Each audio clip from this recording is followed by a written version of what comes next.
Okay, welcome back to my class. Yeah, so this is my second video. Sekali lagi saya minta maaf karena memang harus menguras kuota kalian sekali lagi untuk menonton video. Saya selama program ini mau berusaha seminimal mungkin sih, tapi memang ya beberapa aspek memang perlu akses kuota lebih lah. Kayak latihan listening kemarin. Nah, ke 3 minggu berturut-turut kita sudah latihan listening. Yang pertama simulasi yang diambil nilai, yang dua berikutnya itu latihan untuk memperbaiki nilai-nilai kalian. 3 minggu listening lumayan lah, mabuk lah kan, belum dengan mata kuliah yang lain. Nah, minggu ini kan cuma sampai Senin, Selasa, Rabu kan kuliahnya, habis itu kan libur. Nah, saya coba membahas apa yang belum sempat saya bahas. Dua hal. Yang pertama saya akan membahas satu ujian praktikum kalian. Jadi kemarin kan kalian sudah baca PowerPoint saya, slide saya. Nah, saya mau coba jelaskan dengan secara lisan. Mungkin ada yang belum paham. Nah, karena biasanya kalau nggak paham kan diam di dalam perkuliahan online. Mau nanya pun susah atau malu. Ya. Jadi saya coba jelaskan secara lisan. Karena kalau kalian nggak paham, ujian praktikum gagal, selamat. Jalan. Selamat berjumpa kembali tahun depan. Oke, itu yang pertama, membahas tentang ujian praktikum. Yang kedua, saya membahas tentang skripsi. Saya pernah janji di awal perkuliahan bahwa saya akan membahas skripsi setelah mid. Nah, ternyata sampai sekarang saya tunggu-tunggu, kita masih belum kondusif untuk kuliah di kelas, jadi saya bahas di sini. Oke, saya mau kasih gambaran. So, yang pertama kita bahas tentang ujian praktikum. Awalnya dari silabus kita, ujian praktikumnya dilaksanakan sebelum mid. Tapi ternyata sebelum mid pun kita sudah kuliah online. Jadi nggak bisa. Nah, sekarang kita ada di pertemuan ke-13. Seharusnya listening practice, tapi saya gantilah. Karena sudah 3 minggu berturut-turut di pertemuan 10, 11, dan 12, itu bahas listening.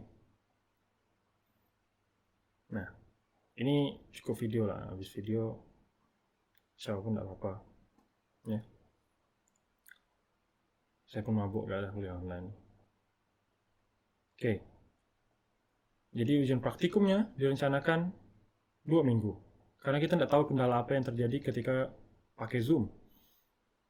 Mungkin ada yang lagi boker, harus ujian praktikum, atau lampu mati, listrik padam, sinyal hilang, HP layar pecah, diambil pacar, dan segala macam. I don't know. Oke. Nah, tanggal pastinya kurang tahu. Pokoknya 2 minggu sebelum UAS itu kita pakai untuk ujian praktikum. Jadi misalnya di pertemuan 14, misalnya kalian yang sudah nonton video ini berarti kalian di session 13. Pertemuan berikutnya di pertemuan 14 kita coba ujian praktikum. Kalau kelas yang 3 SKS bisa selesai dalam satu session, 15 kita kosong. Nanti tidak ada kuliah. Nanti pandai ya saya bikin game model. Oke. Kemudian kalau memang tidak selesai di satu pertemuan, makanya pertemuan berikutnya itu cadangan. Karena saya belum pernah ujian praktikum harus pakai Zoom ataupun sistem yang lainnya lah, secara tidak ketemu physically. Itu kemungkinan pelaksanaannya itu kan setelah Lebaran. Jadi kalau memang kondusif, kita laksanakan ujiannya di kelas. Kalau memang masih belum kondusif, memang harus pakai Zoom.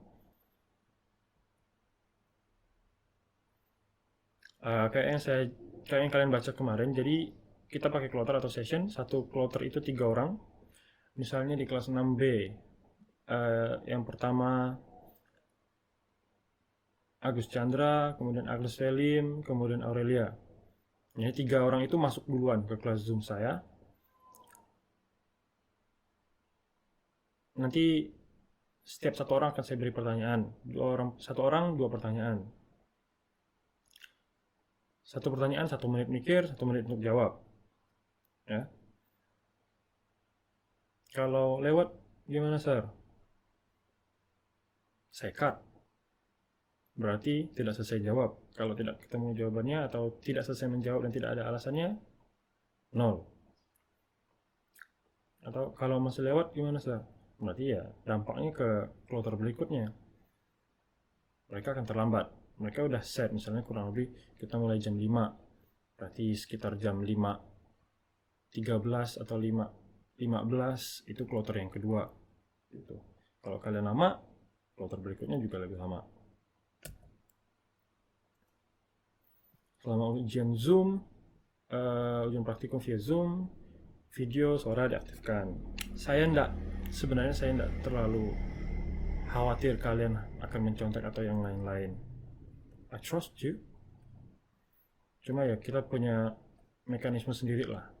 Jadi biar saya tahu kalian memang lagi serius, saya bisa lihat dari wajah kayak gitulah. Kalaupun memang ada yang mencontek, that's up to you. Saya cuma mengasih soal ini pun cuma 2 soal. 2 soal ini kan tidak akan menguras otak banyak sebenarnya kalau kalian baca materi saya yang saya rangkumkan kemarin. Tapi kalau memang 2 soal ini pun harus mencontek, so ya mungkin ya itulah jati diri kalian mungkin ya. Kalau bisa jangan. Believe in yourselves ya.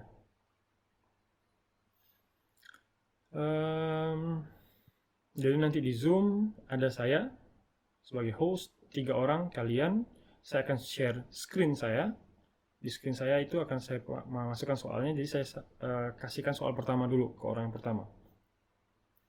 Orang pertama dapat soal pertama. 1 menit mikir, jawab.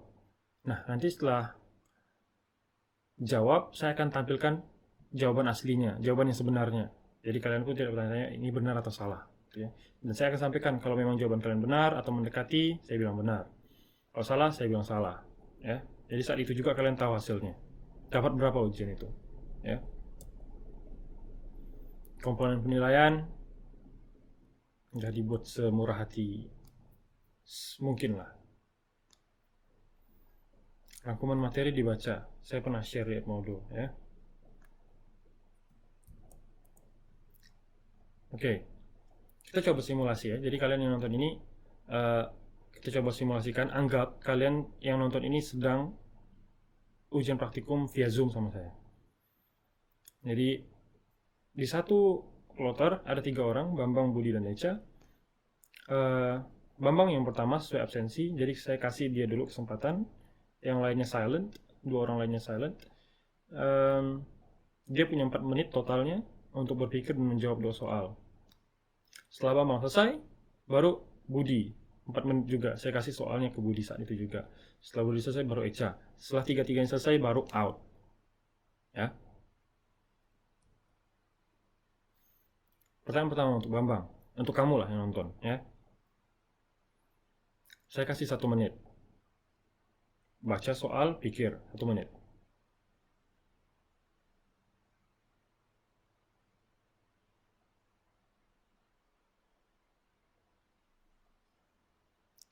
Jawabannya, alasannya.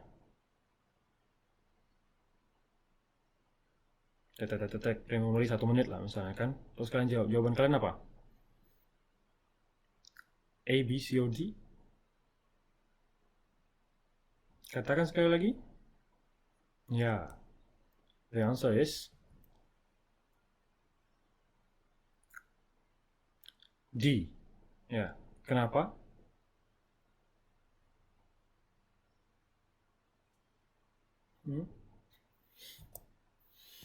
It is collocation.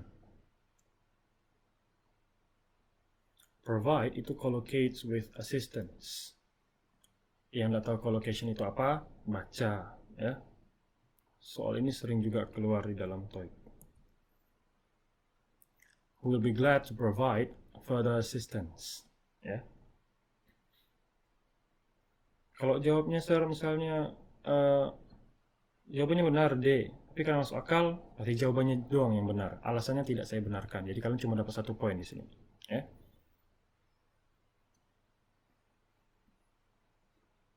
Kalau misalnya jawabnya yang paling cocok, sir, nah sama. Kayak saya bilang kemarin lah, cocok, perasaan, intuisi, feeling, firasat, hunch, dan lain-lain, adik-beradiknya, no. Ya. Pertanyaan pertama, grammar, harus ada alasan yang detail. Pertanyaan kedua, untuk Bambang, untuk kamu. Kamulah Bambang.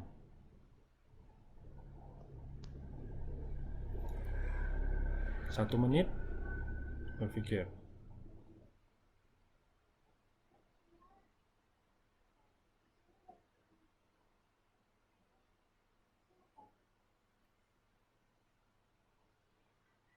Okay, the answer is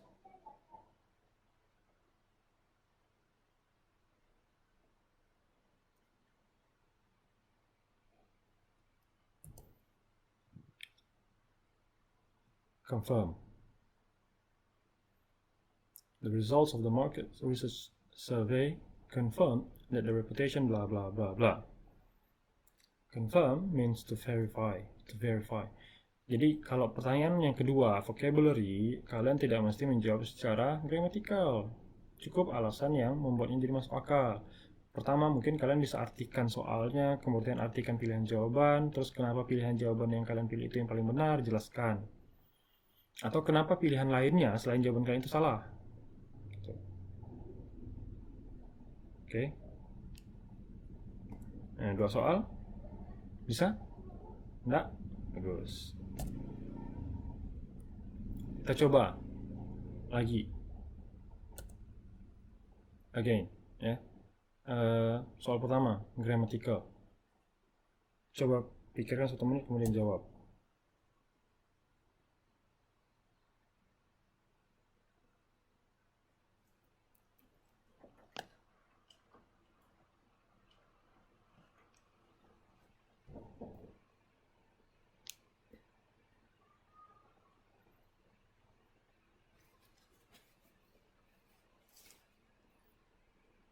Okay, the answer is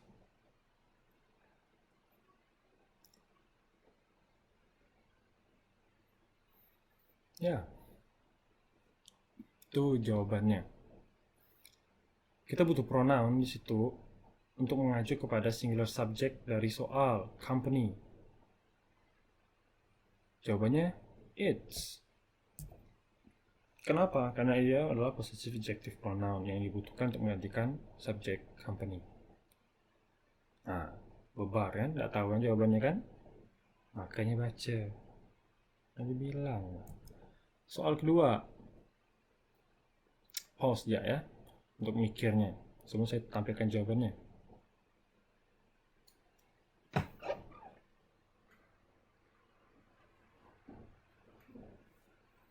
So the answer is A. Handy. Artinya apa? Useful, bermanfaat, berguna.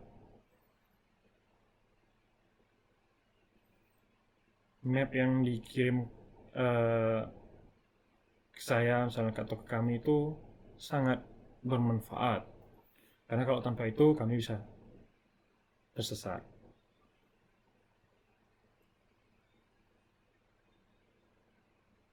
Oke. Makanya yang hijau itu saya bilang, as long as your answer or explanation mendekati to the real answer, saya terima. Ya. Enggak saya ini benar.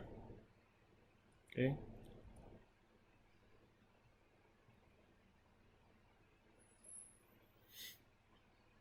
Oke.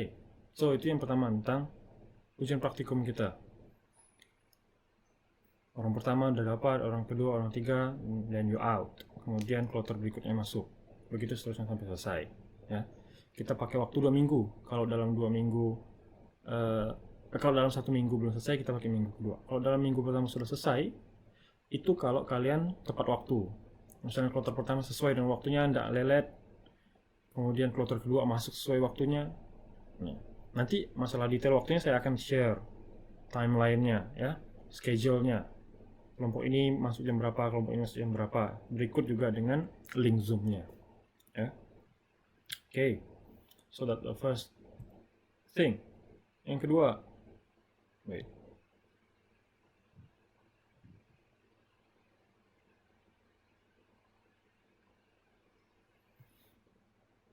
tesis. Saya coba buat sesingkat mungkin lah ya. Udah 15 menit lah rupanya. Biar nggak makan waktu banyak.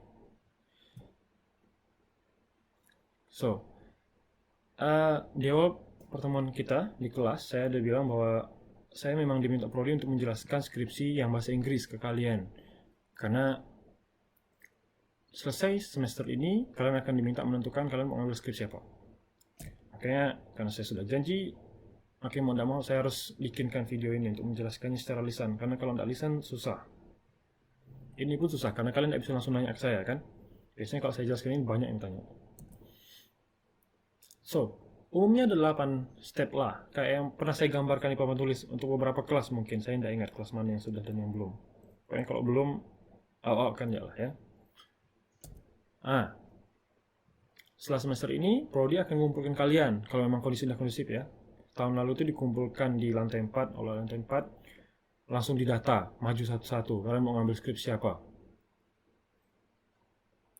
Nah, tahun lalu tuh sedikit kelabakan karena memang mereka kurang paham perbedaan antara skripsi yang lain. Makanya kalau salah di semester ini saya sama Serjun itu diminta untuk menjelaskan tentang skripsi bahasa Inggris dan non bahasa Inggris. Kemudian kalau tidak salah ada 5 cabang skripsi yang ada di prodi bahasa Inggris Poltek. Ada yang bisa ngambil keuangan, pemasaran, customer behavior, human resource, bahasa Inggris, gitu-gitulah. Dosennya siapa? Saya pun lupa dah. Pokoknya yang bahasa Inggris tuh yang ngajar saya.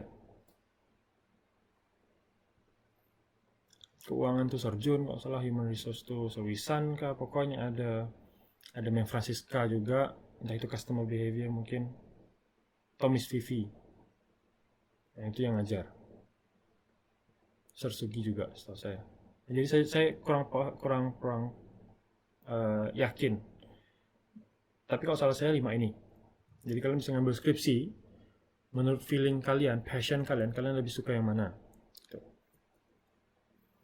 Nah, setiap tema tadi, kelas research methodnya akan beda-beda. Jadi misalnya kelas kalian sekarang itu sudah diacak, nanti semester 7, beda lagi tuh.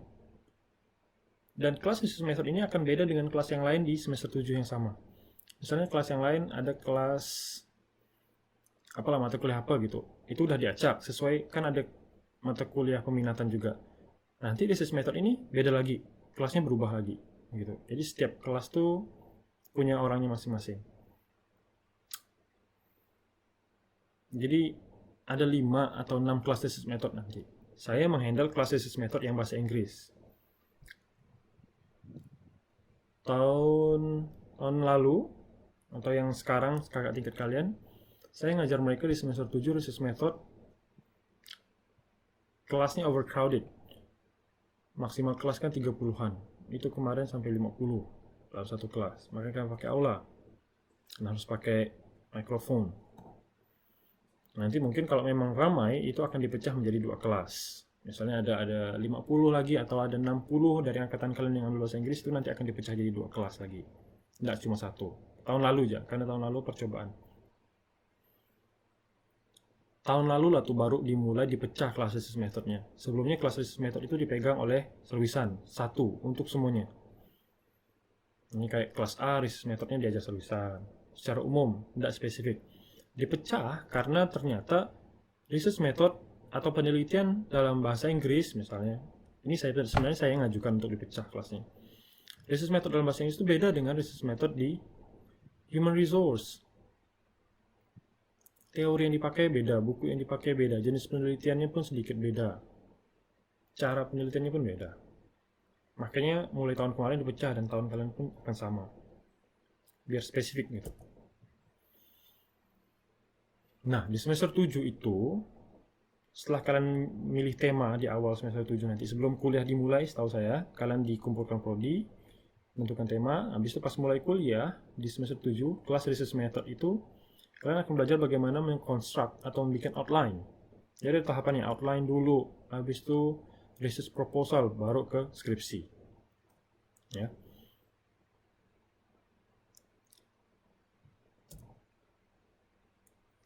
Nah, seingat saya semester lalu sebelum mid kalian akan diminta membuat outline. Outline itu kayak, ya namanya juga outline, draft gitulah, draft penelitian sederhana kok, paling 2 atau 3 halaman lah. Kalian mau meneliti apa? Nah, itu akan dikumpulkan. Prodi akan minta kumpulkan ke Prodi. Prodi akan ACC. Di situ ada judul. Jadi dari awal tuh kalian akan tentukan judul dulu. Awal mulai kelas research method. Nah, sebelum meet itu udah bikin outline, outline dikumpulkan ke Prodi. Nanti Prodi akan menilai, kalau memang disetujui langsung di ACC. Nah, di dalam outline itu kalian juga akan mencantumkan nama pembimbing yang mau kalian pilih. Jadi kalian berhak memilih pembimbing kalian sendiri. Ya. Misalnya yang ngambil keuangan, pingin pembimbingnya Surgeon sama Memvera, dia akan minta 2, sebutkan 2, tuliskan di situ. Kalau memang disetujui, kalian akan dapat 2 pembimbing itu. Nah, gitu. Kalau tidak disetujui, nanti akan diminta kembalikan outline kalian, perbaiki baru kumpulkan lagi. Nah, yang mengumpulkan telat atau yang diminta perbaiki lagi, nanti akan dapat pembimbing yang bukan sesuai pilihannya. Jadi istilahnya itu siapa yang cepat dia yang dapat, gitu. Ingat, karena pembimbing pun punya kuota masing-masing. Jadi misalnya Miss Vivi yang mau ngejar Miss Vivi sebagai pembimbing, Miss Vivi misalnya kuotanya cuma 20 orang. Kuota tidak akan sama setiap dosen. Kuota setiap dosen beda-beda, tergantung dia mau yang membimbing berapa orang. Kalau dia mabuk membimbing ramai-ramai, dia minta sedikit ya. Misalnya Miss Vivi 20 orang. Nah, outline itu misalnya di deadline kan prodi kumpul misalnya malam ini jam 8. Kalian kumpulkan besok pagi. Nah, malam itu tuh udah ada 30 orang yang mengumpulkan dan minta Miss Vivi jadi pembimbingnya. Nah, habislah kalian yang mengumpulkan besok pagi tak dapat. Nah, misalnya kayak gitulah kurang lebih. Jadi kalau memang mau targetkan mau membimbing siapa, kerjakan cepat-cepat.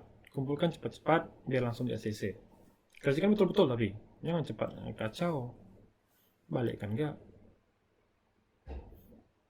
Siapa yang ACC-nya? Prodi. Prodi akan baca outline kalian. Mau itu keuangan ke bahasa Inggris ke Prodi yang menentukan setuju atau enggak judul itu. Misalnya meneliti analisis keuangan pentol kuah di jalan Panglima Aim. Tuh mungkin Prodi tak ACC itu udah balik dah tuh. Gitu. Nah, di semester 7 mata kuliah research method next berikutnya itu final project itu bikin proposal. Proposal itu apa? Proposal itu yang akan kalian ajukan untuk bisa seminar. Dan itu cakup bab 1, bab 2, bab 3. Ya.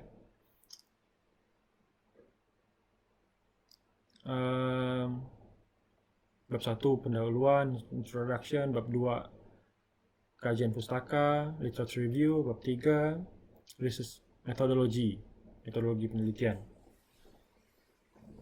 Nanti itu semua akan diajarkan di kelas research method. Tapi di akhirnya ujian praktikumnya setahu saya research method itu akan bikin research proposal. Jadi berakhirnya kelas research method itu kalian langsung siap untuk seminar. Kayak yang kalian tonton sama kakak tingkat kalian kemarin.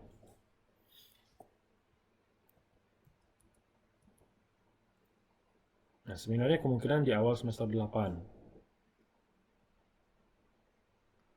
Jadi pokoknya semester 8 tuh full seminar, sidang di situ. Nggak ada kuliah lagi. Habis itu sudah lulus. Oh, kan gampang enggak kan? Tidak semudah itu kawan, ya. Jadi enggak langsung seminar, sidang, lulus. Oh, sedap betul hidup. No. Proses bimbingan. Jadi tadi di step yang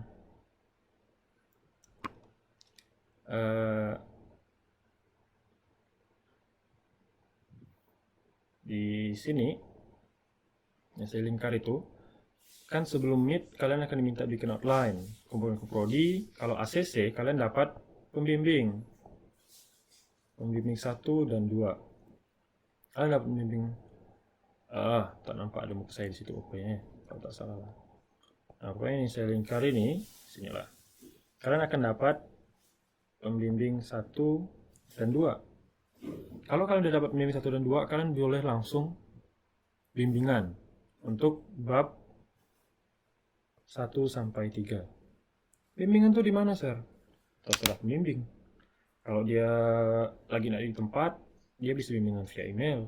Kalau dia di tempat, kalian bisa bimbingan di kampus, atau ke rumahnya, atau di kafe. Nah, itulah.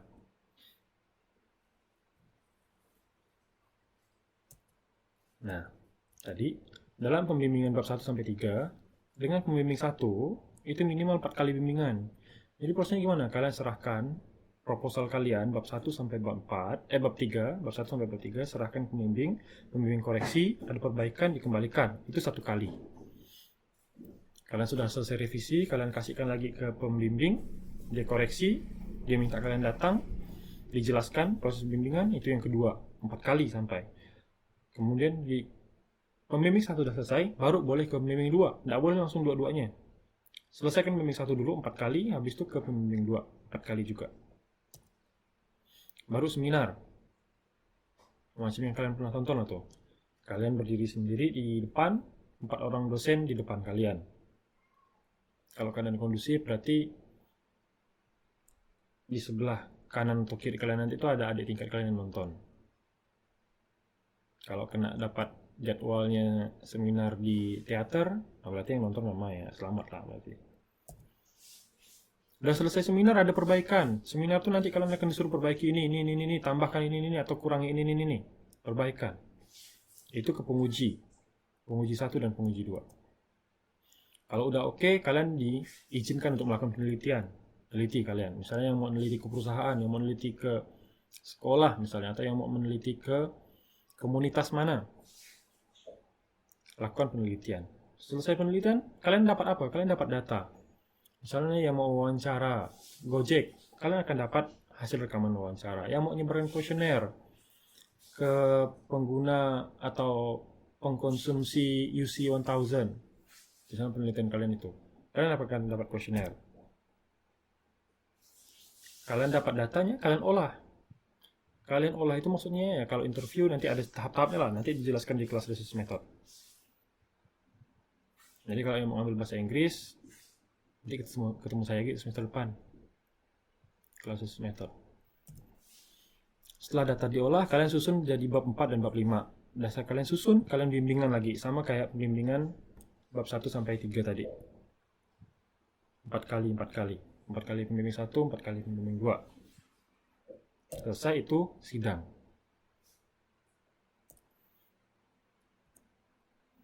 Sidang sama, 1 mahasiswa 4 dosen. Nah, disitulah itu ada materi segala macam tuh.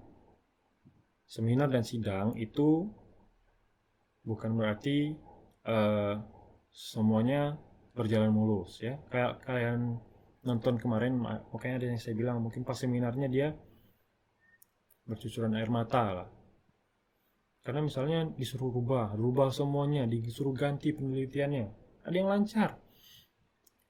Nggak sampai 1 jam selesai misalnya. Bermacam-macam. Tergantung kesiapan kalian. Kalau kalian makin siap, makin lancar deh. Setelah selesai sidang, ada revisi, perbaikan lagi. Nah, yang perlu kalian ingat, di semester 7, semester depan, ketika kalian memilih kelas research method, tidak hanya ada kelas research method semester 7 itu, masih ada mata kuliah yang lain. Ya, ada hospitality, yang kunjungan ke hotel tuh, yang kalian pernah lihat kakak tingkat kalian mungkin kan, apa table manner, makan yang pakai gaya-gaya orang barat tuh lah, macam iya. Ada PKL tuh ribet lagi. Kalian cari tempat sendiri untuk PKL, masukkan surat izin. Kalau udah oke, magang, selesai magang, laporan. Kalian bikin laporannya. Laporan itu nanti diserahkan ke prodi, nanti akan ada sidang PKL lagi sama dosen. Penuh. Semester 7 itu semester terakhir kalian kuliah. Semester 8 kan ada kuliah lagi. Tapi semester 7 itu yang paling penuh, setahu saya. Nah, sekarang kita spesifik bahas tentang yang skripsi bahasa Inggrisnya. Ya. Kenapa? Cukup loh.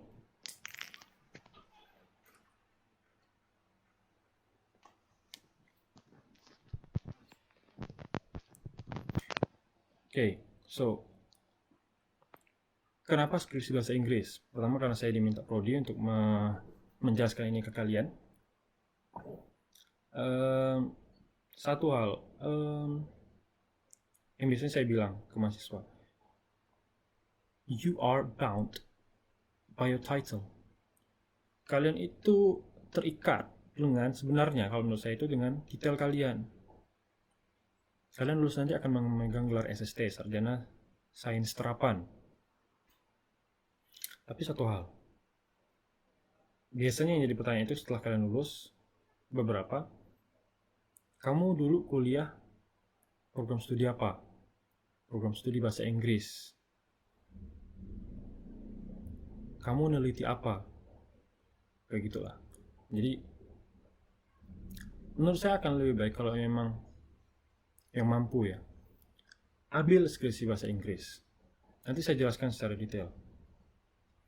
Perlunya sebenarnya ironi, karena prodinya bahasa Inggris, tapi yang ngambil bahasa Inggris itu sedikit. 2 tahun lalu yang ngambil bahasa Inggris itu 8 orang, ya. Dari 90-an.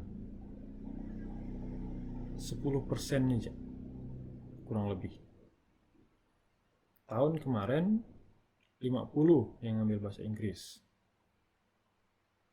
Dari 200-an. 25%-annya lah. Kayak gitu, ada peningkatan lah. Dulu, setahu saya awal berdirinya Poltek, program studi bahasa Inggris, semua skripsinya wajib bahasa Inggris. Nggak peduli dia ngambil judul tentang apapun. Tapi sekarang berubah, boleh ngambil yang bahasa Indonesia. Jadi saran saya, kalau memang kalian tertarik atau mampu, ambil yang bahasa Inggris. Ya. Nah, mungkin di semester 3 saya pernah ceritakan sedikit, atau kalau memang belum pernah berarti ini baru. Kalau yang udah pernah dengar, pre-memori lah, cepatkan lah. Skripsinya kayak gimana sih kalau yang bahasa Inggris tuh? Saya S1 di Untan, saya neliti 3 huruf ini, A, I, dan U. A, I, U. Kayak yang pernah saya contohkan misalnya, sheep. Ini nih I. I pendek. Kalau yang ini nih I panjang. Kalau yang pernah nengok simbol kayak gini lah di kamus Oxford atau Cambridge. Biasanya kalau kamus pocket tuh di depan atau di belakangnya itu ada lambang fonetik kayak gini. Ini I, habis itu A, habis itu U. 3 huruf gitu ya saya neliti itu. S1 dapat saya gelar SPD, Sarjana Pendidikan. Gara-gara 3 huruf ya tuh. Nggak ribet. Ya, saya neliti itu aja. Karena di bahasa Inggris ada huruf vokal yang panjang. Kalau di bahasa Indonesia, huruf vokal itu semuanya pendek terkecuali ditekankan ngomongnya. Makan, itu semua huruf vokalnya pendek. Nggak ada orang bilang makan. Nggak ada tuh. Kalau bahasa Inggris, sheep itu artinya kapal, sheep itu domba. Nah, kan beda tuh. Kalau bahasa Indonesia kan ada. Nah, saya meneliti perbedaan itu aja. Bagaimana orang Indonesia mempelajari short and long vowels, huruf vokal. Tapi Indonesia ada gak yang panjang, Sir? Ada, itu ditekankan. Mati, itu pendek semua. Kecuali kita nengok kawan kita kena marah dosen, mati. Sia, nah, itu ditekankan panjang. Ya. Tapi aslinya itu enggak. Dalam bahasa Indonesia itu semua huruf vokal itu pendek, enggak ada huruf vokal panjang. Nyaman. Panjang A itu, tapi enggak ada dalam bahasa Indonesia A itu panjang. Saya neliti yang bahasa Inggrisnya, kan di bahasa Indonesia. Nah, disertasi saya S2. Kalau salah saya di semester 3 mata kuliah writing saya pernah jelaskan lah ini. Ini penelitian saya. Saya itu tidak suka yang ribet-ribet, cari yang gampang-gampang ya. Ini nih, main foto-foto ya tuh. Balik dari Irlandia, sini foto, analisa, balik sana lagi, lalu luluslah saya. Dapat gelar panjang-panjang sedikit. Gara-gara ini jadi penulisan nih, yang salah-salah. Jadi intinya itu tidak ada hal yang tidak penting dalam penelitian bahasa. Hal-hal yang nampaknya insignificant, yang tidak terlalu signifikan, sebenarnya itu penting. Jadi eh, hal kecil tuh sebenarnya berpengaruh dalam bahasa. Bahasa tuh tidak ada yang menekankan, oh ini harus meneliti yang besar. Enggak. Hal yang kecil, bahasa tuh mencakup semua hal. Banyak bahasa tuh. Ada grammar, ada tenses, ada punctuation, ada phrasal verb, ada subject verb agreement, banyak. Karena kalau udah belajar grammar kan mabuk kan, 3 semester 1, 2, 3 itu kan belajar grammar banyak yang dipelajari. Hal kecil tuh berpengaruh. Nah, satu hal, jadi saya tuh nggak mau meneliti yang besar-besar karena bukan cakupan saya dan saya memang bukan English native speakers kan. Nah, jadi saya ngambil yang sederhana. Nah, yang kedua, saya malas. Nah, kalau malas tuh orang tuh cari yang gampang-gampang. Terus AIU tuh pandai-pandai saya lah membuatnya jadi keren, melebay. Jadi nulis tuh, nggak melebay-lebay tuh. Nah, itu tuh. Saya suka yang kayak gitu tuh. Oh ini penting nih karena begini gini gini. Ah, orang tuh tinggal oh ayo ayo nah gitu aja. Padahal memang tak penting banget tuh. Saya ya suka dengan ya. Tidak ada hal yang tidak penting dalam penelitian bahasa. Every single aspect matters. Ya. Eh, jadi jangan beranggapan bahwa penelitian bahasa Inggris itu susah. Karena bahasa Inggris. Ah iyalah. 4 tahun dah kalian belajar bahasa Inggris tuh. 3 tahun setengah lah. Ini yang ketiga tahun lah berarti. Masih kan nggak bisa. Cuman biasa SPP itu mahal. Makin naik ya. Bahasa Inggris tak berubah. Belajar lah bagus-bagus. Challenge yourself. Maksudnya coba tantang diri kalian. Mampu nggak? Gitu. Saya ngambil skripsi bahasa Inggris. Apa yang bisa kalian lakukan penelitian dalam bahasa Inggris? Idenya bisa macam-macam. Ide itu dapat kalau baca, kalau tak baca tak dapat ide. Nah ini baca lah ya. Oke. Kalau meneliti bahasa Inggris bisa murni kebahasaannya. Kayak mana? Kayak yang S1 saya tadi. A, I, U. Itu tuh namanya disebut dengan phonetics. Bunyi. Ilmu dalam bunyi dalam bahasa Inggris. Jadi ada macam-macam bunyi. Kayak tadi ya, vowel tuh, huruf vokal tuh ada panjang dan pendek. Short and long vowels. Nah, saya meneliti kebahasaannya. Itu lebih ke linguistik. Murni kebahasaan. Linguistik biasanya. Satu. Kalian bisa meneliti dari mata kuliah yang pernah dipelajari. Mata kuliah bahasa Inggris. Misalnya mau meneliti tentang listening. Teliti listening. Mau meneliti tentang uh, writing. Teliti. Grammar. Teliti tentang grammar. Atau bahasa Inggris yang berkaitan dengan bisnis. Kayak gimana? Nanti saya contohkan. Kalau bisa hindari yang kependidikan. Pelan-pelan, maksudnya kampus tuh awalnya dalam bahasa Inggris itu semua penelitian bahasa Inggris itu tentang pendidikan yang berhubungan dengan sekolah, belajar bahasa Inggris. Kalian tidak mempelajari itu ya di dalam kuliah kalian. Jadi kalau bisa dihindari. Kalau kakak tingkat kalian masih ada yang ngambil pendidikan karena memang mereka berkecimpung di situ. Ada yang jadi guru, ada yang jadi laboran di sekolah, dan mereka punya akses dengan sekolah. Maksudnya kalau kalian misalnya kerjanya di perusahaan obat, nak meneliti di SMA Santo Paulus, jangan, kalian tidak punya basicnya, itu akan susah. Terus kalian tidak punya akses ke SMA itu. Ya. Oke, ini beberapa judul yang diambil oleh mahasiswa bimbingan saya sekarang, bimbingan satu saya. Idenya macam-macam. Yang pertama analisis writing error dari public figures kayak artis atau selebgram gitulah di sosial media Instagram. Writing errorsnya. Berarti dia analisis tentang writing kan? Nah, kesalahan-kesalahan penulisan dari caption.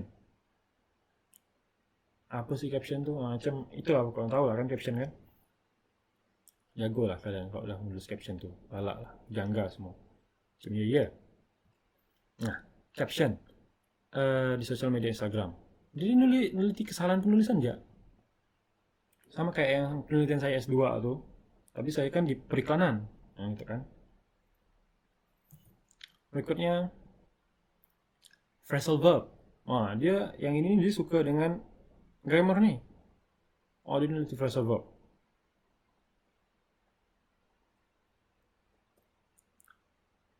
Kalau yang ini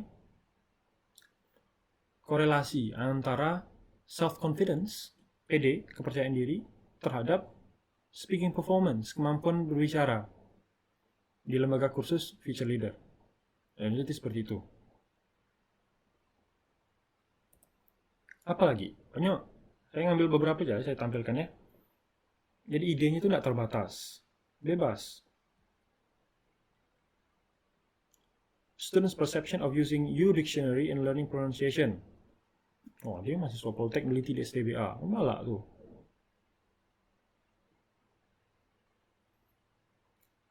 U dictionary itu aplikasi. Dia meneliti penggunaan aplikasi terhadap persepsi mahasiswa dalam mempelajari pronunciation. Yaitu. Yang ini students' perception of IELTS listening exercises towards the listening skill di Immanuel. Nah, kalau yang ini kayak yang saya bilang tadi, dia staff di sekolah itu, jadi dia punya akses, jadi dia oke ngambil yang tentang pendidikan, tapi memang agak struggle.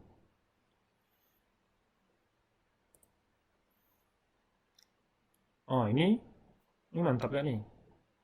Diam-diam ya udah. Adik Aprilianto. Types of function and function of English interjections used by local players of Mobile Legends Bang Bang Game. Oh, ini passion dia. Dia suka main Mobile Legend. Dimasukkan dalam skripsinya. Dia neliti interjection. Interjection itu apa? Saya coba belajar. Nggak tahu ya, malah nggak tahu ya. Belajar.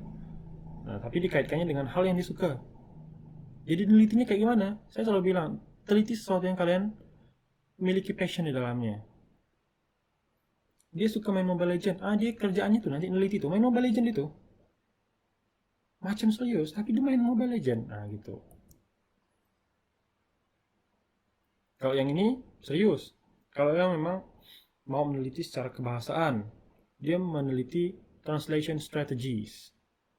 Ada mata kuliah translation semester 7 kalau salah. Semester depan tuh kalian ada mata kuliah translation. Kalau salah, atau semester ini tuh. Dia meneliti translation strategies yang digunakan si penerjemah novel. Dia punya novel, satu bahasa Inggris, satu bahasa Indonesia. Dia mau meneliti strategi apa yang digunakan oleh penerjemah dalam menerjemahkan novel dari bahasa Inggris ke bahasa Indonesia. Jadi baca itu satu novel tuh, dia analisisnya tuh, tulisan itu.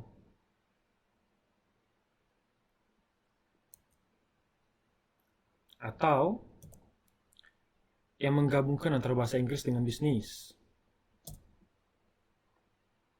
Nah, ini. Nah, berikutnya dia meneliti bahasa Inggris penggunanya dalam dunia bisnis. Kayak penelitian setelah saya lah kurang lebih. The English usage in slogans at Up to You Food and Life Junction. Tahu lah kan, udah pernah kesini mungkin kan. Dia mau meneliti slogan di vendor-vendor di Up to You tuh. Kenapa pakai bahasa Inggris? Itu yang dia telitinya.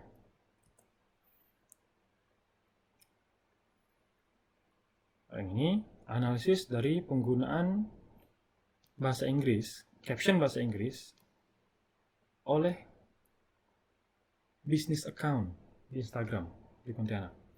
Misalnya ada bisnis account yang jual karangan bunga. Dia neliti kenapa si pemilik account tersebut menggunakan English caption. Kurang lebih kayak itu. Jadi idenya itu banyak kalau dalam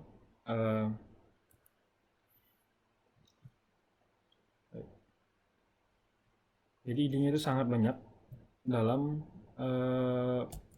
penelitian bahasa, ya. Tidak terpaku pada satu hal. Kalau Anda suka grammar, jangan teliti grammar. Kalau yang sukanya listening, teliti listening. Pelajari orang tuh neliti listening itu apa aja sih? Untuk. Tapi nanti di awal semester 7 kalian baru diminta milih temanya. Mau apa? Bahasa Inggris, pemasaran, keuangan, itu aja dulu. Jangan mikirkan judul. Judul belum mungkin ketemu di waktu itu. Tapi judul itu akan digarap di kelas method di semester 7. Ya. Jadi tidak usah khawatir kalau tidak tahu mau meneliti apa, belum punya judul, tidak masalah. Passion kalian aja dulu. Jadi saya tidak hanya menekankan untuk yang bahasa Inggris. Jadi kalau misalnya kalian passion kalian itu meneliti tentang pemasaran, ambil yang pemasaran, ya. Nah, untuk yang bahasa Inggris, saya menekankan ambil skripsi bahasa Inggris bagi yang memiliki passion di dalam bahasa Inggris atau yang mampu, ya.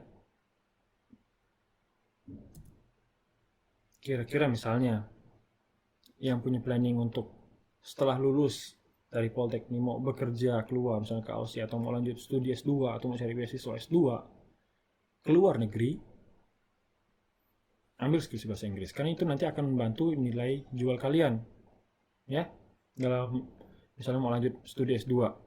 Nanti orang akan minta, setahu saya itu biasanya kampus-kampus luar tuh dia minta tuliskan penelitian S1 kita tuh apa, kayak gitu, ya. Atau yang mau bekerja sebenarnya tidak berkaitan, tapi ketika kalian mengerjakan skripsi bahasa Inggris kalian improve. Selama nulis kalian, otak kalian tuh berjalan dalam bahasa Inggris. Pembimbing mungkin hanya dalam bahasa Inggris. Seminar sih dalam bahasa Inggris. Bahasa Inggris kalian terasa, ya. Jangan ikut-ikutan teman. Banyak cerita lah pokoknya. Tahun-tahun sebelumnya dia sebenarnya lebih suka meneliti keuangan. Tapi karena kawan dekatnya, BFF-nya atau pacarnya yang ngambil bahasa Inggris, dia ngambil bahasa Inggris gak? Jangan, ya. Nanti itu biasanya tidak selesai. Kawannya selesai, dia yang ikut tidak selesai. Nah, jangan.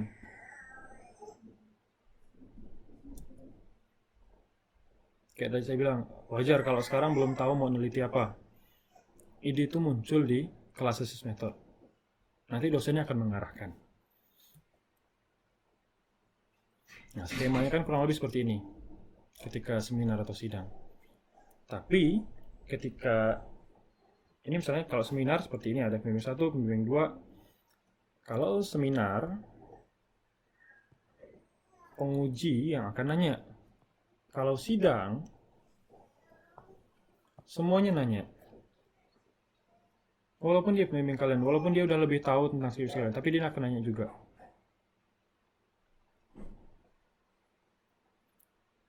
Nah, kalau yang penelitiannya non bahasa Inggris gimana? Ketika seminar, si mahasiswa ini dia akan presentasi pun dalam bahasa Inggris.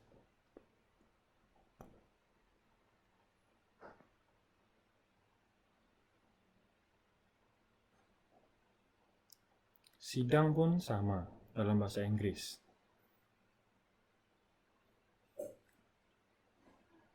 Kalau yang memang ngambil bahasa Inggris, semuanya akan bertanya dalam bahasa Inggris. Kalau yang tidak ngambil penelitian bahasa Inggris, nanti salah satu dosen dari keempat ini akan bertanya ke kalian dalam bahasa Inggris. Walaupun dia ngambil misalnya tentang penelitian hotel, keuangan, analisis keuangan, nanti salah satu dosen akan bertanya dalam bahasa Inggris. Kalau dia tidak bisa jawab, 0 nilainya. Ya. Nah, beberapa pertanyaan umum lah. I wrap it up.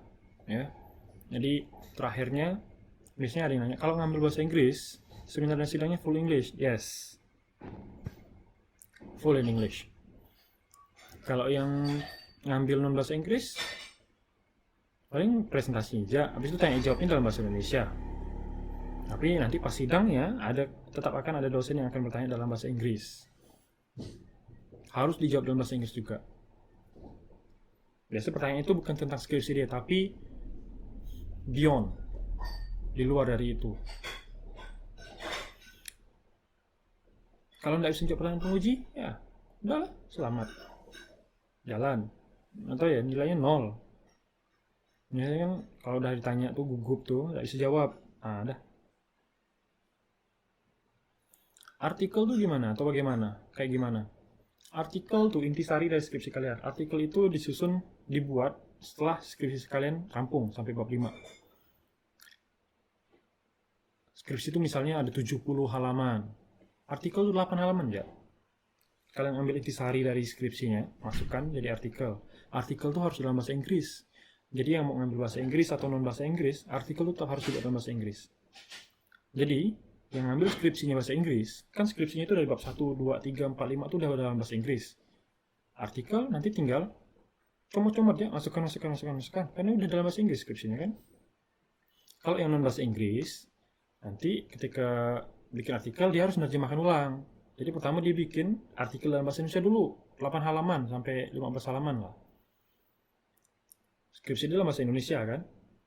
Dia ngambil intinya, jadikan artikel, habis itu dia terjemahkan lagi ke dalam bahasa Inggris.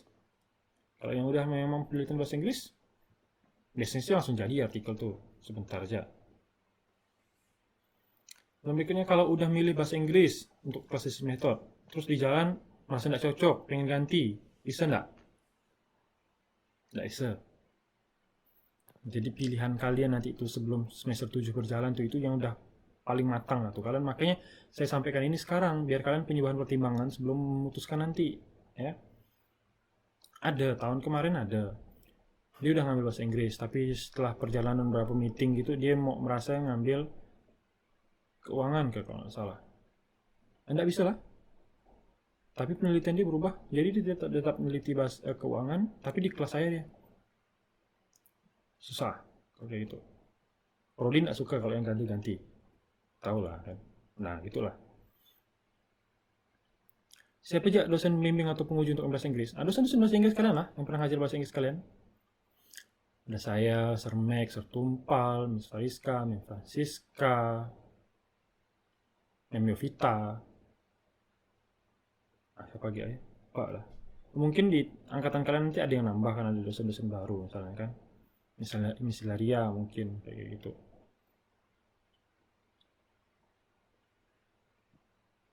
Biasanya kalau dosen bahasa Inggris tuh dari pengalaman saya kalau seminar atau sidang, kami tidak suka yang ribet-ribet. Mahasiswa tuh biasanya dalam otaknya kan banyak, dia nulisnya ribet. Tapi ketika seminar, kami menilai dia tidak mampu, jadi kami sederhanakan penelitiannya. Misalnya dia mau meneliti kesalahan tensis, kan ribet tuh, besar tensis tuh. Ketika seminar kami merasa tidak mampu, dia tidak mampu, ambil satu jam misalnya jadi simple past tense ya, kayak gitu. Daripada tensis yang 16, dia tidak mampu, kami suruh meneliti satu jam. Biasanya seperti itu. Boleh nggak saya ambil skripsi? Susah kayaknya. Boleh, tapi nggak lulus. Nah lulus skripsi lah dia. Skripsi lah tuh pamungkas terakhirnya tuh. Karena dalam pengerjaan skripsi itu semua ilmu yang kalian pelajari itu lumayan bermain kan.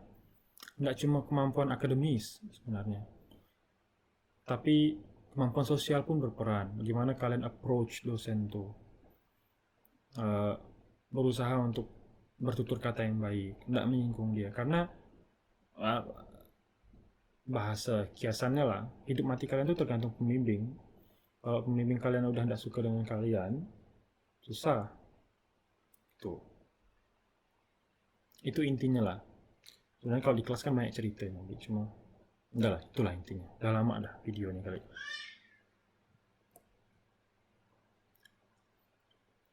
Oke, so kurang lebih itu yang mau saya jelaskan yang saya udah janji sama kalian.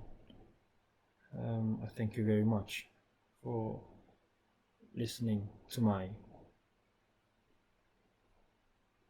insignificant talk. Mungkin lah ya. Oke, itu aja. I wish you the very best of luck. Kita ketemu di ujian praktikum. Nggak perlu pakai pakaian resmi, nggak perlu pakai pakaian kuliah, pakai baju tidur pun nggak masalah, asal pakai baju aja. Mau baring tempat tidur pun nggak masalah ya. Nggak mesti rapi-rapi. Apa gitu pakai amatir mampu ya. Pokoknya yang menyesuaikan lah dengan saya ya. Kalau ada apa-apa chat saya. Kalau misalnya ada pertanyaan di komen ya, di komen video ini. Saya ngambil absensi kalian untuk hari ini di komen video ini. Serah mau komen apa, mau nanya, mau ngasih saran atau apapun, komen. Yang tak komen, tak saya anggap hadir. Ya. Okay, thank you very much.